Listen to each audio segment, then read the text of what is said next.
Old. We are Hello. live. I don't know if you know this, but when people learn to code, the first thing that they code is "Hello World." It's like a cliche.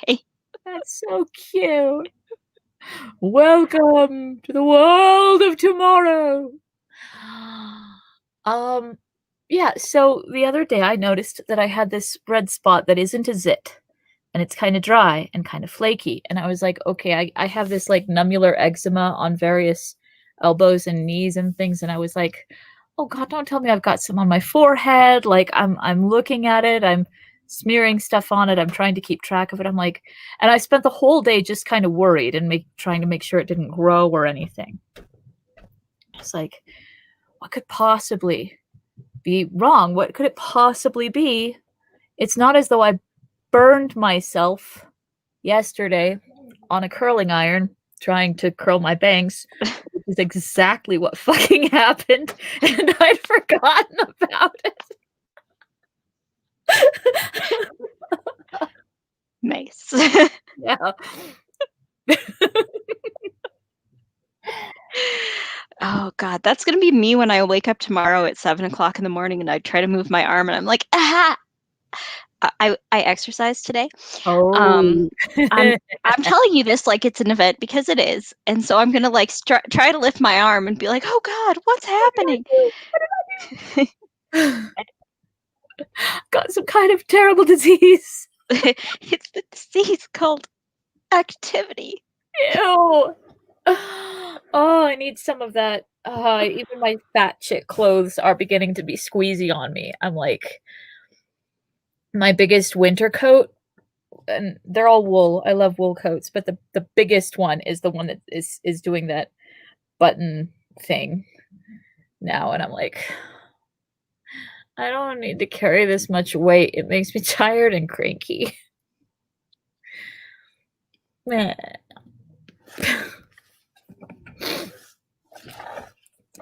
So does sitting still for weeks at a time. So, I think maybe if I try to solve one, I'll end up solving both. Yeah. It's possible. And even if for some reason that didn't work, you would still have solved one. So Right. that's half as many things to make you cranky. I've always made the joke that I'm half bulimic. I'm really good at the binging part.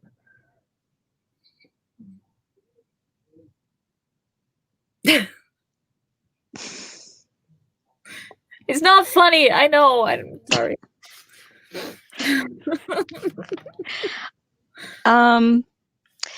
You want to see what I'm working on? Yes. It is a thing. Ooh. Pretty, huh? I'm really happy with it. Yeah. You can't really see in this light, but there's like 2 colors of the background color and then the 2 colors for the little pattern. gradients going on. Mhm. Or I guess it's not a gradient, but it looks like it in this. It's intended to kind of illusion. fake a gradient. So the blue changes about 3 rows before the gray changes to white. Okay. That works perfectly. Well done. Did you design it? No, I didn't. It's a Thea. No, it's not Thea Coleman. Tin Can Knits is the designer, but I picked the colors and kind of mixed them together. Nice. I love it. Thank you. Have you watched any of my videos yet? No. Yes? No? Why do I feel like I have? I think I have, but which one was it? Okay, obviously, if I can't remember, that means I was probably... Well, I watch YouTube when I'm going to sleep, so I probably was like, oh, I'll put this on and fall asleep to Robin's voice, and then I did. So no, but sort of yes. But I will watch some when I'm awake. I know I've been saying this for a million years, but I'm actually potentially in a mental place where I can follow through on my commitments, so. Woot! That's neat. Thanks, chemistry. Yeah, I've just spent 2.5 weeks not painting because I was getting the other paintings ready for a show, and then I was hanging up the show, and then I was dealing with the fallout from having hung up a show, which results in me just kind of wandering around and bumping into walls and being really sad. Like, you get that triumph high, like, "Woohoo! Major landmark! I have achieved it! Stake my claim! I've done this thing!" And then you go home and you're like, "My world is exactly the same. I'm gonna go lay down on my bed for a while now." That, sort of that Christmas afternoon when you're a kid feeling?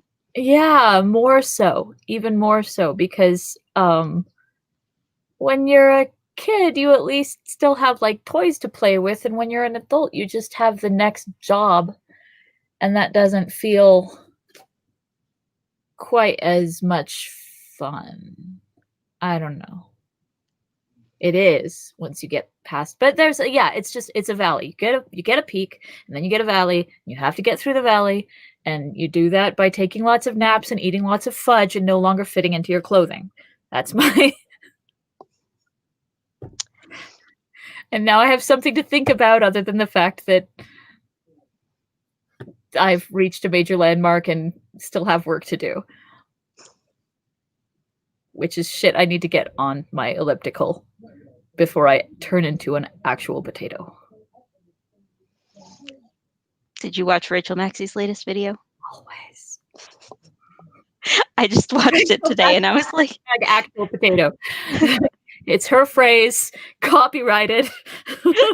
Credit where it's due.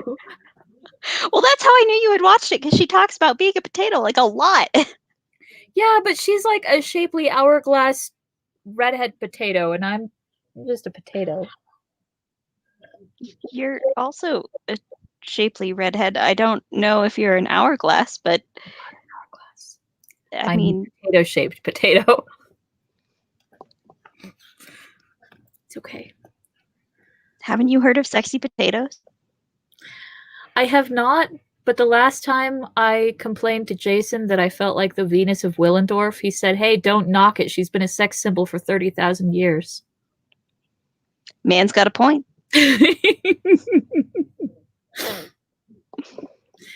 Yep. Also, on the topic of Jason nailing the thing that needs to be said in the moment, the one time when he didn't notice a haircut I'd gotten and I brought it up, he was like, "Well, how can I notice your hair when I get lost in your eyes?" It's very sweet, but I'm just laughing because I can't picture Jason coming out with that line. He totally did. Hand to God, whoever that is. Well played, sir. Well played. Ah. Oh, shit. We are so past this, aren't we? I think Gollum had just described how to get to the stair right outside of Minas Morgul. And I stopped somewhere in the middle of that section. But my book's in the other room, so I can't tell you where exactly. Also, I didn't mark the page because I don't do those things. Is there a philosophical reason, or? Well, there's two. One is laziness, and the other is that most books I hyper-focus and read the whole thing in one sitting, so I don't have a need to use a bookmark. Yeah. I haven't done that in a very long time. Well, I mean, I think I've read like 2 books this year, so take that for what it's worth. I've been reading Weetsy Bat aloud, and we're going to have to stop because Jason got so fucking angry at Weetsy for getting pregnant behind Secret Agent Loverman's back that he was practically spitting poison, and I was like, should we put this down? It's not as though they're written like realistic people. They're almost just like archetypes, and that's why I've never been pissed off about it. Also, frankly, Secret Agent Loverman is being a total dick about it. Like, I want a baby. You can't have a baby. I don't want to have a baby. Babies are a terrible thing to bring into this awful, scary world. Here's some puppies. Shut up. It's like, so she gets pregnant without him, and then he has a hissy fit. And I'm like she deserved for him to leave. That made sense. He Yeah. doesn't dictate her body. They're a terrible couple to begin with. I mean, that's what I remember from them in the Weetzie Bat books, was that they are a really terrible couple. Terrible couple. Like, They their get relationship is very unhealthy. they get better eventually, but they read like a pair of maybe 17-year-olds just being completely and raised by people who don't communicate, and neither of them communicate. And like yeah, it's sexy, but it's not healthy. I don't mean I that lack of communication is sexy. Their relationship is sexy, not at all healthy. I don't even know if I would find it sexy these days. Nah, it's less than it used to be. But I always liked Witch Baby better anyway. Baby's awesome. I'd kind of like to keep reading it because I think Jason would like Witch Baby. Blue's cool either way. Brown doesn't really want to hear any more Wheatsy, but she won't say why. They won't say why. It might just be because there was too much drama when Jason was like, "Wow, Witch Baby or Wheatsy Bat is garbage. She's a garbage human being and needs to be thrown in the garbage. What a terrible, terrible person." And I'm like, "Oh, hold up. Hold up. They're both garbage."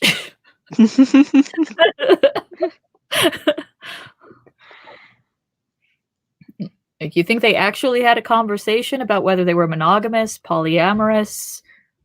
I don't see them having that kind of maturity. Well, it sounds like it might be better to find something else to read. Yeah, I think he got triggered. And I'm thinking I just started reading Tea with the Black Dragon to myself again, and now I'm like, ooh, this one would be a good one to read aloud.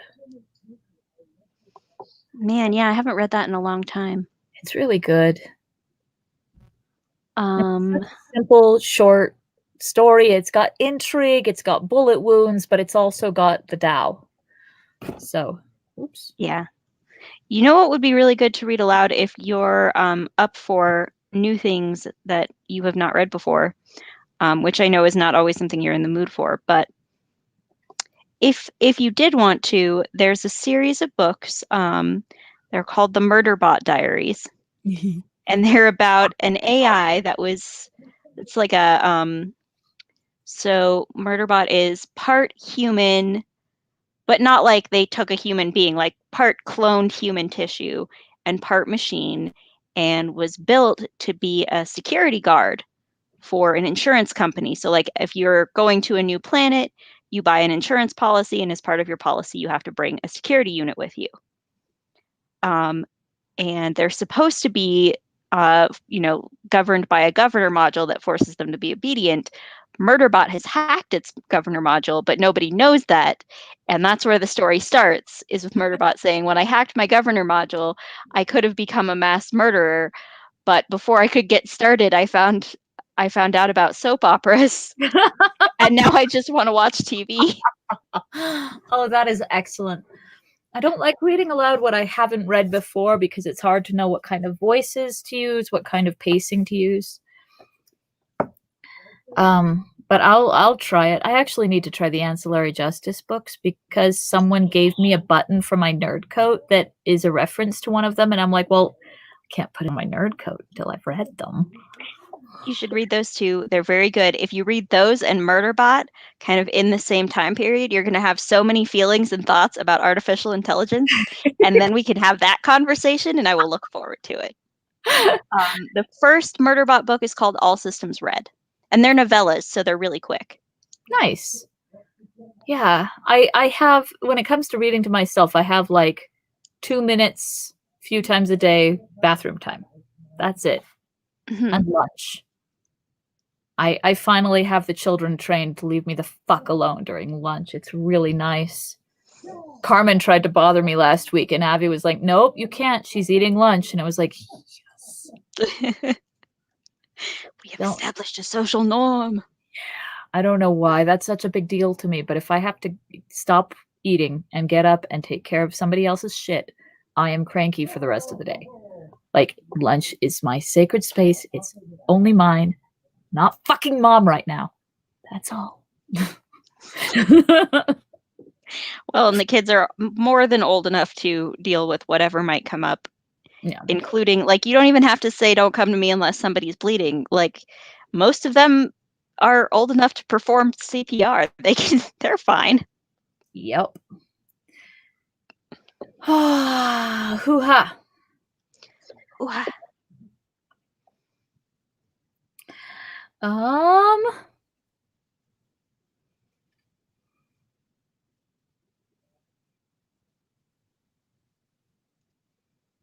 oh, hang on, let's see. He hates Isildur City?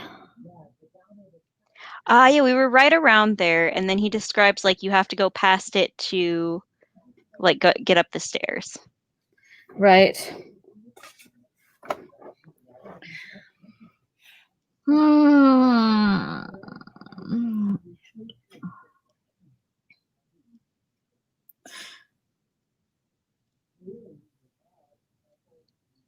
No, orcs, but worse things live there too.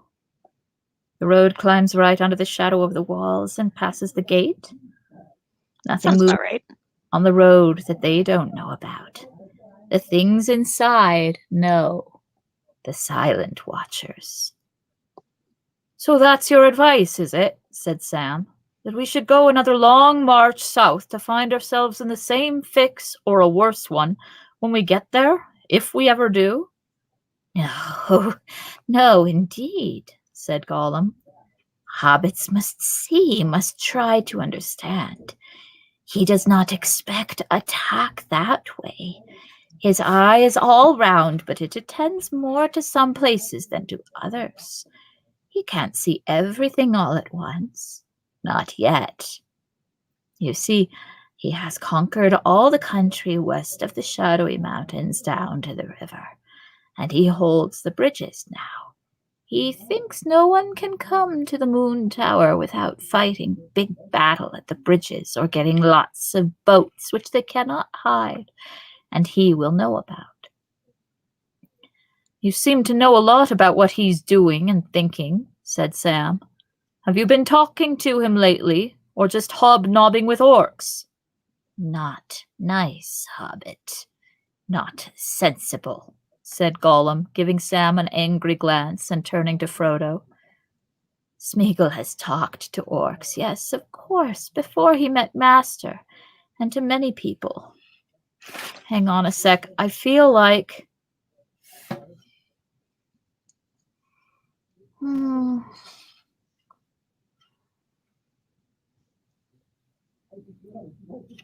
Okay.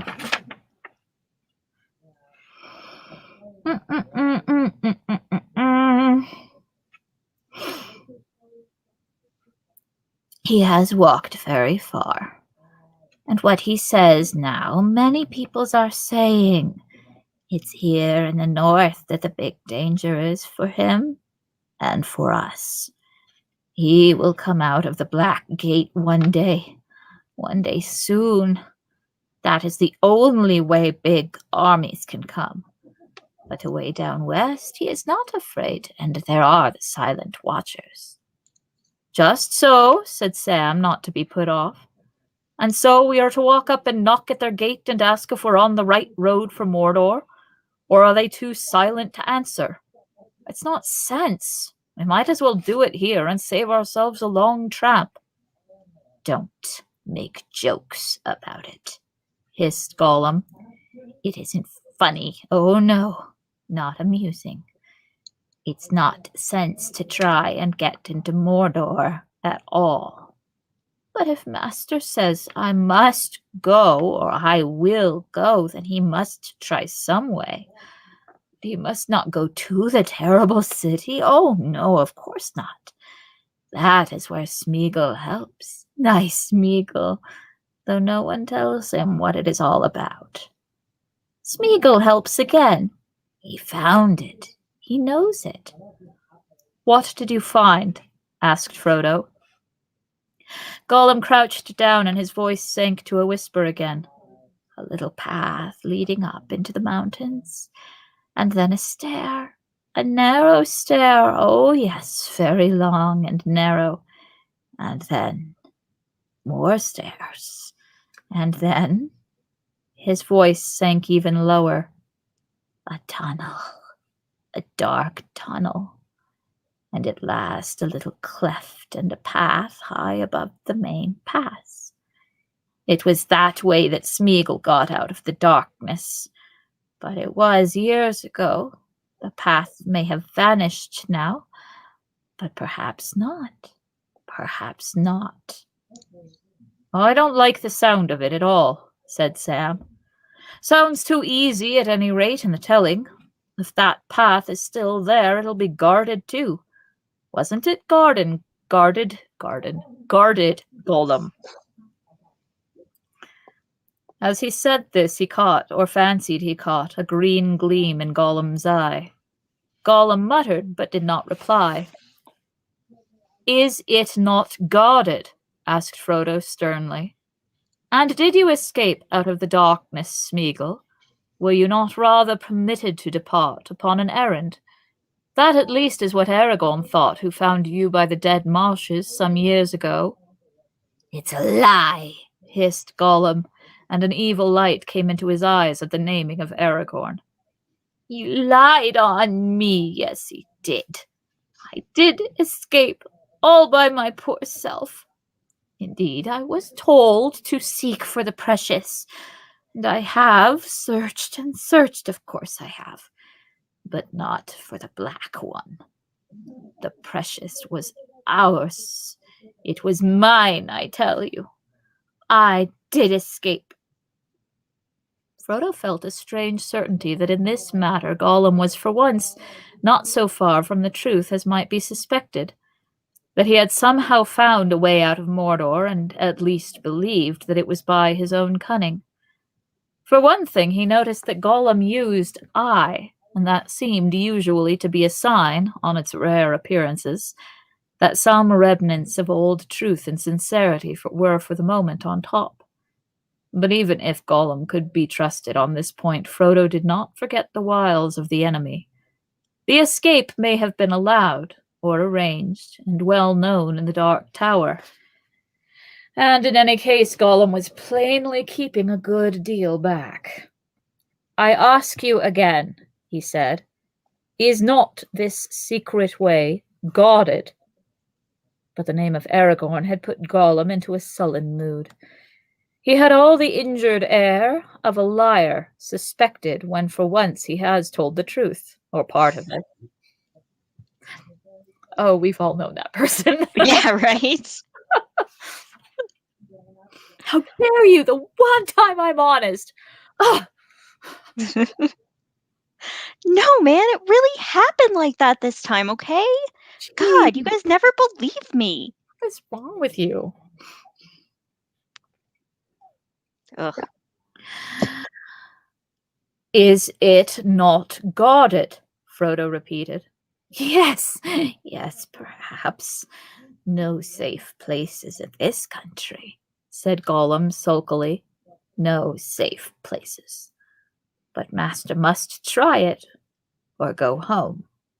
No other way. They could not get him to say more. The name of the perilous place and the high pass he could not tell, or would not. Its name was Cirith Ungol, a name of dreadful rumor. Aragorn could perhaps have told them that name and its significance. Gandalf would have warned them. But they were alone, and Aragorn was far away, and Gandalf stood amid the ruin of Isengard and strove with Saruman, delayed by treason. Yet even as he spoke his last words to Saruman, and the Palantir crashed in fire upon the steps of Orthanc, his thought was ever upon Frodo and Samwise over the long leagues. His mind sought for them in hope and pity. Maybe Frodo felt it, not knowing it, as he had upon Amon Hen, even though he believed that Gandalf was gone forever into the shadow in Moria far away. He sat upon the ground for a long while, silent, his head bowed, striving to recall all that Gandalf had said to him. But for this choice he could recall no counsel. Indeed, Gandalf's guidance had been taken from them too soon, while the dark land was still very far away. How they should enter it at the last, Gandalf had not said. Perhaps he could not say. Into the stronghold of the enemy in the north, into Dol Guldur, he had once ventured. But into Mordor, to the Mountain of Fire, and to Barad-dûr, since the Dark Lord rose in power again, had he ever journeyed there? Frodo did not think so. And here he was, a little halfling from the Shire, a simple hobbit of the quiet countryside, expected to find a way where the great ones could not go, or dared not go. It was an evil fate, but he had taken it on himself in his own sitting room in the far-off spring of another year, so remote now that it was like a chapter in a story of the world's youth, when the trees of silver and gold were still in bloom. This was an evil choice. Which way should he choose? And if both led to terror and death, what good lay in choice? Did I tell you about Avi freaking out about the Shelob fight scene? I feel like I did, because that was a week ago. I think so, yeah. He didn't like it, right? He got really scared. He needed to be told about Tolkien getting traumatized by a spider. Oh, yeah, you did tell me that. And then he was okay with it, because it made sense. I've seen a post that was like, because, Cirith Ungol means pass of the spider, obviously, and someone was like, well, what could possibly be inside this place called Pass of the Spider? Duh. And I was like, they didn't know the name of it. Right. If Gollum had told them what it was called, which I think it says he didn't know, but Frodo would have probably figured that out a little quicker. Right. Yeah, and even if they were told, I don't remember if Ungol is Sindarin or help me out, the other one. Quenya? Quenya. No. Oh, yeah, okay. Yeah. Well, I mean, surely he's heard of Ungoliant. One way or another, he has to have. Right? Old legends of the beginning of the world and crap. Yeah. I mean, he does know about the trees of silver and gold, so he must know how they died. Surely. Yeah. And, okay, so even if you were told, okay, this thing is called Spider Pass, there's a lot of reasons it could be named Spider Pass. You're not going to assume there's a hippo-sized spider guarding the pass. That's true. I would probably assume there were a lot of little spiders. Right? Or that there were lots of paths that spread out like a web. People get creative with names sometimes. Or that Jonathan Spider was the one who found it. I never make assumptions. That is very true. Man, I was watching this video. Speaking of things you shouldn't watch if you have arachnophobia, I've been watching a lot of BuzzFeed Unsolved because, weirdly, especially when I've been very anxious the last couple months, watching something that's like mildly scary helps, because then it flushes the flushes the fear hormones, but it's not scary enough to keep me awake at night. Mm-hmm. So they do. Have you watched or heard of BuzzFeed Unsolved? No. So they do unsolved crimes is how they started. It's these two guys named Ryan and Shane, and Ryan was really into unsolved crimes and true crime, and so he started talking about that. But then they started doing a series because Ryan believes in ghosts and Shane does not. So they started doing ghost investigations. Nice. To see if they could prove whether or not ghosts were real. So, it's a really fun dynamic because most ghost investigations are everybody's like, oh God, that was a ghost. And BuzzFeed Unsolved investigations, Shane will go like, it was the wind, dude.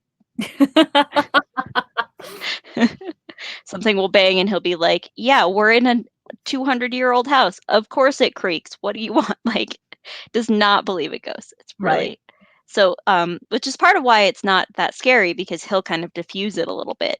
Yeah. But they went to do an investigation on this place outside of Mexico City that's the Island of the Dolls, which is I've there. heard that. It's Hmm? fucking creepy. It's super creepy, but the thing that made them leave in a hurry and really hated while they were there was not the dolls, it was the fact that it was covered in spiders. So Oh. like Oh, yeah, no. they were like looking, they were like, "Oh, this is the original doll that he found." And then like, they're like looking at it and a spider crawls out of it. And they were just like, "Nope, nope, nope, nope, bye."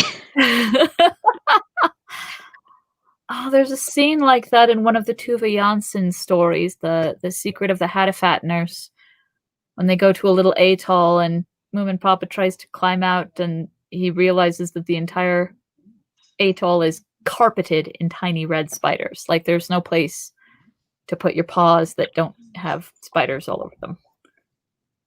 No thanks.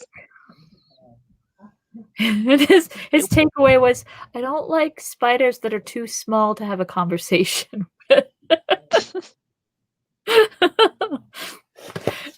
And this is the kind of thing you dream about, and then you wake up and you shake Moomin Mama and you say, "It was dreadful, dear. The whole place covered in spiders." And she's like, "Oh, poor Papa. It was just a dream. Let me get you a drink."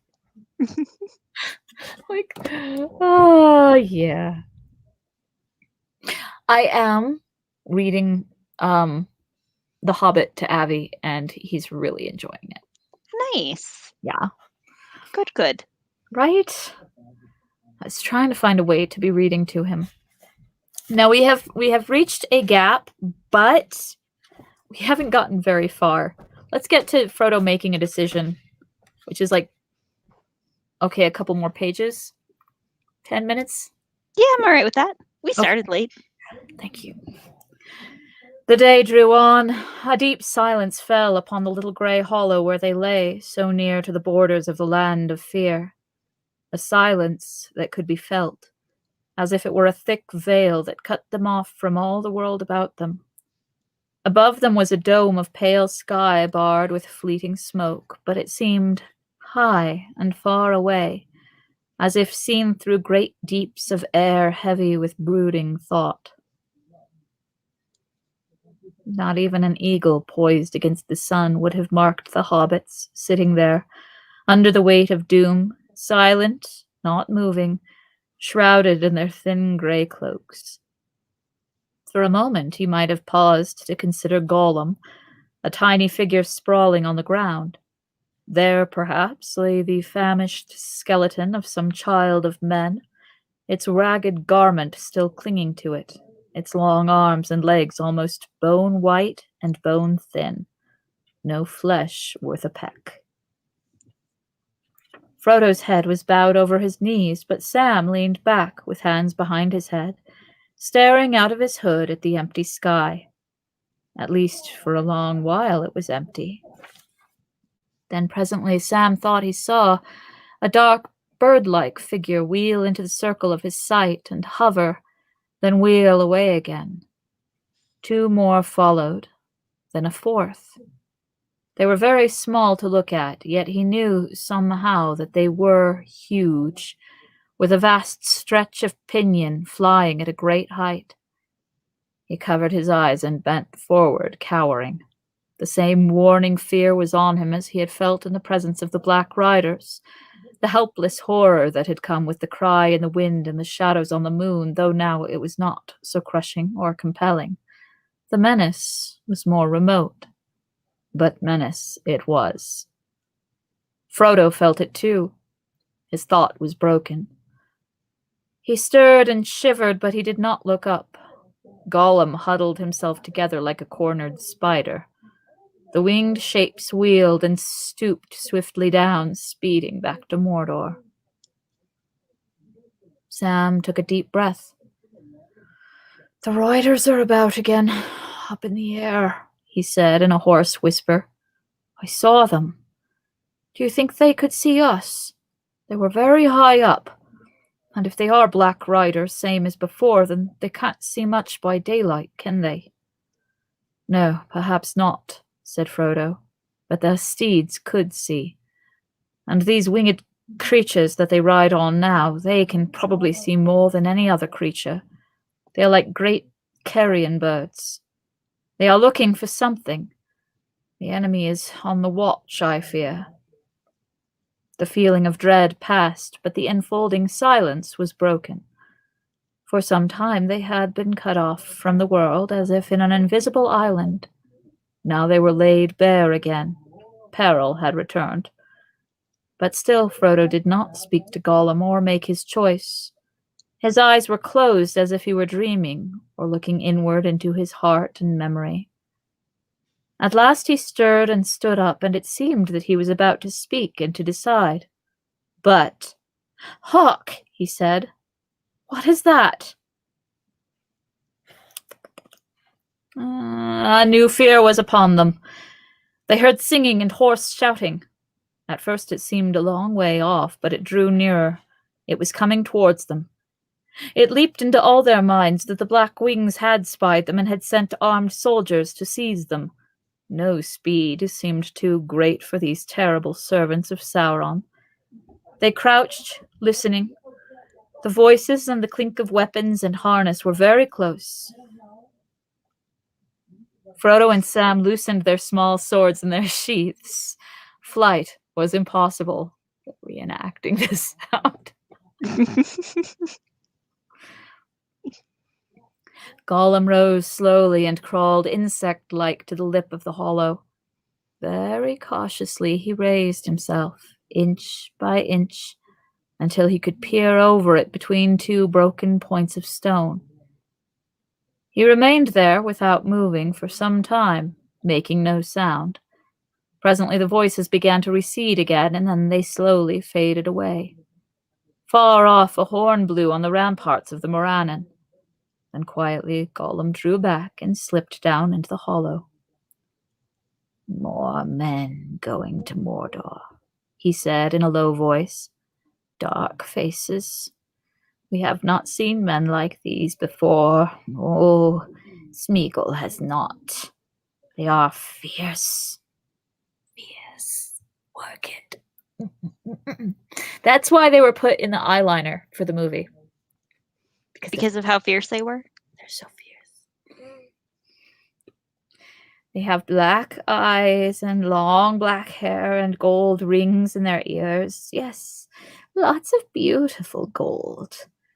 Some have red paint on their cheeks and red cloaks, and their flags are red, and the tips of their spears, and they have round shields, yellow and black with big spikes. Not nice. Very cruel, wicked men they look. Almost as bad as orcs and much bigger. Smeagol thinks they have come out of the south, beyond the great river's end. They came up that road. They have passed on to the Black Gate, but more may follow. Always more people coming to Mordor. One day all the peoples will be inside. Which is one of the more haunting lines. Mm-hmm. Yeah, I think we talked about that a couple of episodes ago. Yeah. "Were there any Oliphants?" asked Sam, forgetting his fear in his eagerness for news of strange places. No Oliphants. What are Oliphants?" said Gollum. Sam stood up, putting his hands behind his back, as he always did when speaking poetry, and began. "Grey as a mouse." What? Sorry, I'm just laughing because I'm like, Sam, this is really not the time. It's totally the time. It's the perfect time. "Grey as a mouse, big as a house. Nose like a snake, I make the earth shake. As I tramp through the grass, trees crack as I pass. With horns in my mouth, I walk in the south, flapping big ears. Beyond count of years, I stump round and round, never lie on the ground, not even to die. Oliphant am I, biggest of all, huge, old, and tall. If ever you'd met me, you wouldn't forget me. If you never do, you won't think I'm true. But old Oliphant am I, and I never lie. That, said Sam when he had finished reciting, that's a rhyme we have in the Shire. Nonsense maybe, and maybe not. But we have our tales too, and news out of the south, you know. In the old days, hobbits used to go on their travels now and again. Not that many ever came back, and not all that they said was believed. News from Bree, and not sure as Shire talk, as the sayings go. But I've heard tales of the big folk down away in the Sunlands. Swertings, we call them in our tales. That's our word.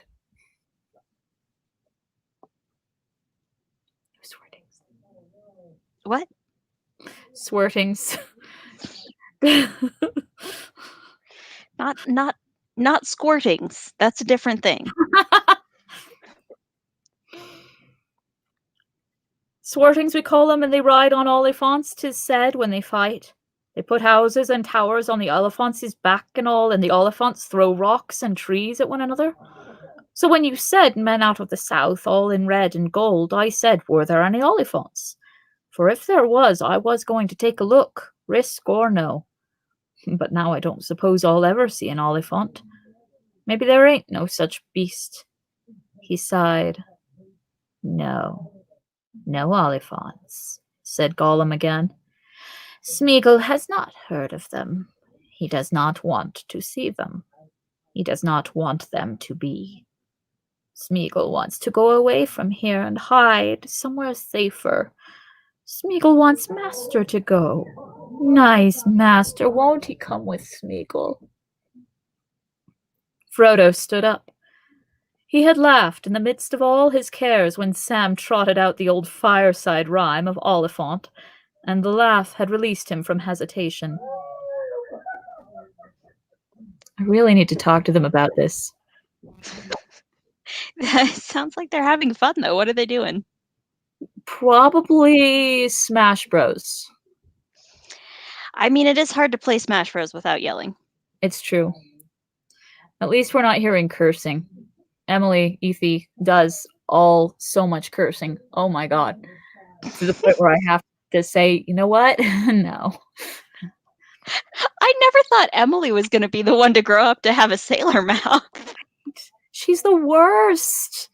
And like, it's so angry. I think that's what upsets me about it and makes me tell her to back the fuck off, because if you're just cursing like I just did casually, that's a huge difference from cursing angrily like you really want to hit someone and instead you're cursing. I'm like, no, that's just I'm not okay with that energy being in my house. It's terrible. Well, I mean, if I was a teenager, I'd probably be pretty angry right now too. Yeah, but she gets angry because she loses at Smash, and I'm like, this is the last thing Abby needs. He already has all of the issues about losing games. He doesn't need to see his idol having even worse issues. Like we're going to have retrograde progress at that point. Fair. Right? Yeah. I'm not unreasonable. I'm just neurotic.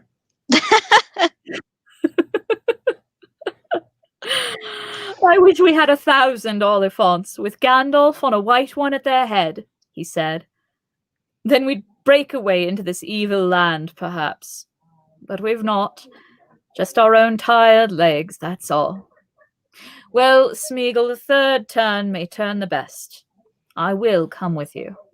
Good master, wise master, nice master, cried Gollum in delight, patting Frodo's knees.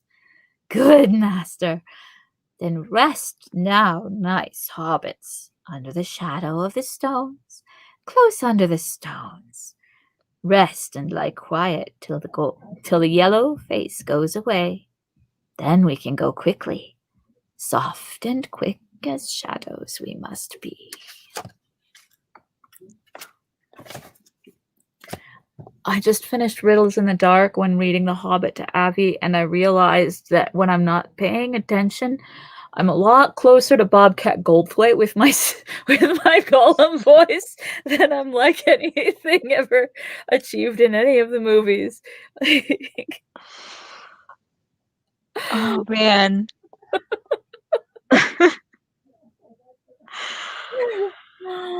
Oh, Baggins! Baggins!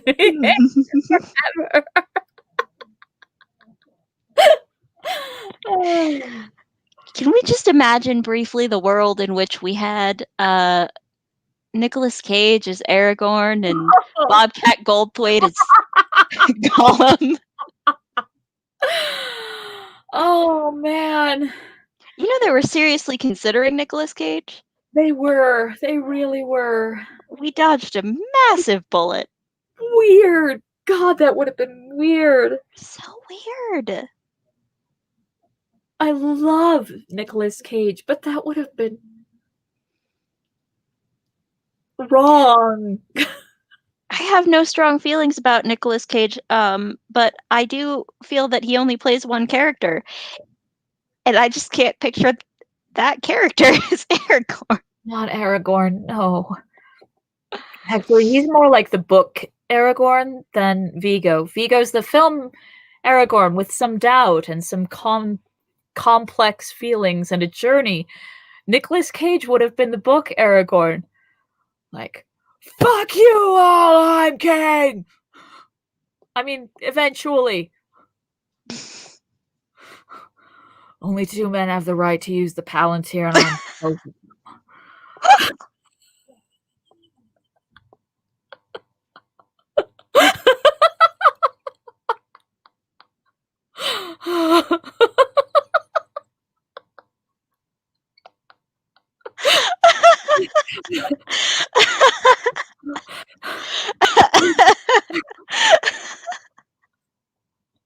I'm not gonna recover from that anytime soon.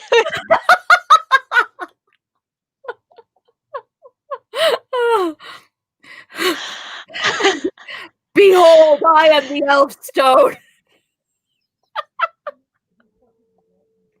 I didn't know you could do such an accurate Nicolas Cage. I wasn't prepared.